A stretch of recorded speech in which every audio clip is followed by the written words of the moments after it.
तुम्ही पाहत आहात MCN न्यूज मराठी।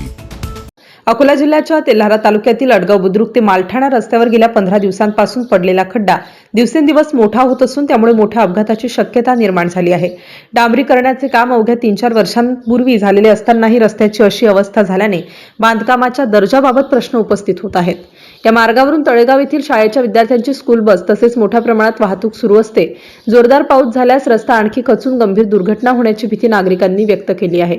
सार्वजनिक बांधकाम विभागाने तातडीने पाहणी करून खड्ड्याची कायमस्वरूपी दुरुस्ती करावी अशी मागणी होत आहे। शिवसेनेचे तालुका संघटक रमेश धामोडे यांनी या गंभीर समस्येबाबत वरिष्ठ अधिकाऱ्यांकडे तक्रार केली असून या संदर्भात तात्काळ उपाययोजना करण्याची मागणी प्रशासनाकडे केली आहे। MCN न्यूज मराठीकरिता दीपक रेळे, अडगाव।